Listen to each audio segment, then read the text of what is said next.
Well, welcome back, everyone, to another segment here on Community Focuses. And as I mentioned just previously, I was looking so forward and am looking so forward to talking with Dr. John Taylor. He's going to be talking to us about not only a wonderful book that he's written, The Wonder of Probiotics, but he's going to be talking to us about how antibiotics may be keeping you ill. How many times have I heard this season particularly, why am I getting so sick? Well, we have Dr. John Taylor on the line with us. Wonderful to talk with you, Dr. Taylor. Good morning, Marcia. You are a naturopath. Tell me exactly what that means. Well, basically, we try to use the body's natural healing to solve problems rather than just trying to usurp nature and use drugs. So now, when we talk about that, what are we talking about as far as probiotics? Well, with probiotics, in a naturopathic sense, when probiotics are in our system as a natural occurrence, in other words, we have 450 to 500 different species of probiotics in our intestinal tract, they make everything balanced and they make things digest well and our immune system is strong. When something interrupts that, when something makes that no longer the normal, a lot of bad things happen. And if we can just put those good things back in our system, a lot of good things will happen. So you can imagine, as the author of The Wonder of Probiotics, I am a probiotic specialist. This is one of my specialities in my naturopathic degree. And I actually am a formulator of probiotic products. So if you think of probiotics as being the good guy bacteria, the little good guy bacteria that live inside of us that help our digestion, they improve iron absorption, they manufacture B vitamins, they keep our immune system strong. These are something that you need to be consuming at every meal. I recommend maybe 10 to 15 billion, that's billion with a B, wow, every day, and it really makes a huge difference in your health. Well, now, what does this do as far as that, and how does it compare with those things that some people are taking just to help your digestive tract? Like which product are you speaking? Acidophilus. Okay, there you go. Acidophilus, there's a lot of very, very funny names. Acidophilus is one of those species. Acidophilus, bifidum, plantarum. There are a lot of different names for these different bacteria, and the reason why I recommend taking a product that has many different kinds is they all have their own special tools, they all have their own special duties, and you want to have a rounded a version of them. I make it the likeness of, if you want to build a house, don't hire an entire crew of plumbers. The plumbing will come out beautiful, but the roof may not be great, the foundation may not be strong. You want to hire crews that will do their special jobs. So the more number of probiotics that you take every day and the higher count that you take every day is really important. Oh, boy, can you ever overdo it? No, it's almost impossible because the body handles them so regularly. They're a natural part of what should be there. Mm-hmm. If you were to overtake them and take too many, the body will just let them pass through harmlessly and they will do no harm. Oh, boy. Well, now, speaking of overdoing it, that's what my next question is. How has the way that we've been using antibiotics changed over the last couple of decades? And I've always heard now sometimes we are over-medicating people with antibiotics. Unfortunately, that's the go-to drug for most medical doctors, and even if it doesn't apply, they'll give antibiotics. Even if you have a virus, which antibiotics do not do anything for a virus, but they'll still give you an antibiotic just in case, which is not very responsible. The problem is that in 1988, we used to put out about 10 million pounds of antibiotics in this country. Every year, that figure has gone up, and I literally stopped keeping track at around 1998, 1999. Wow. It was up to 52 million pounds of antibiotics distributed in this country. The interesting thing about it is that it was divided between 50% went to prescriptions, IV bags in hospitals, things we're kind of used to, but the other 50% went into our poultry feed, our dairy, our beef feed, etc.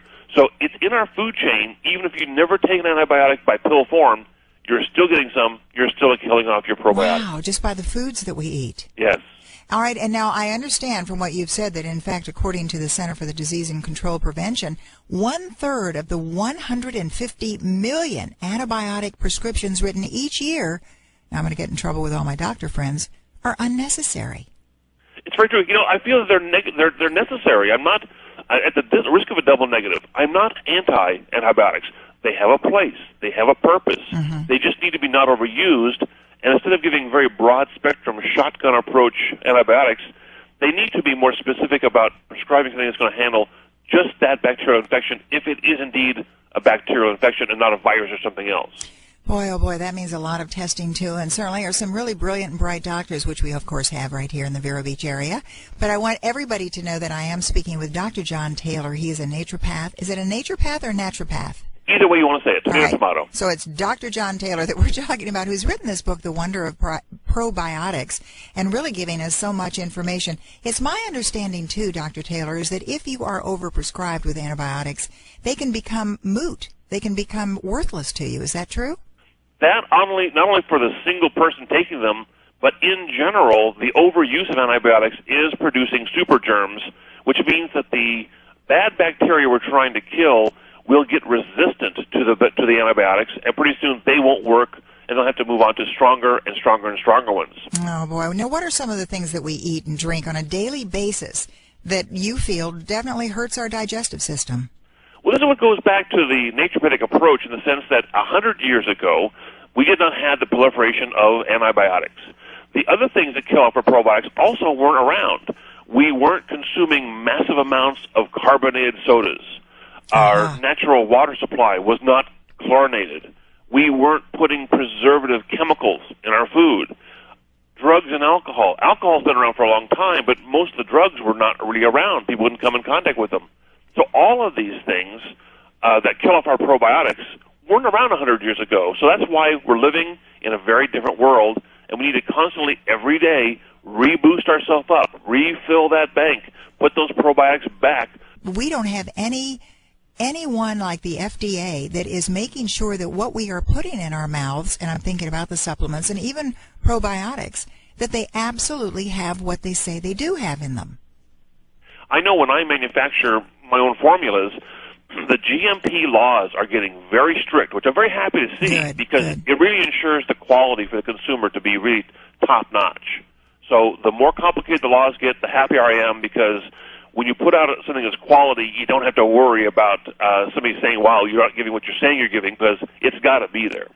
Well, I have to ask you, though, because I know you are also the CEO and president of Natural Wellness Centers of America, Inc., and, of course, not only, as we've mentioned so previously, that you're the author of this best-selling book, The Wonder of Probiotics, but when did you, John Taylor, when did you realize that there was something better than, well, meat and potatoes?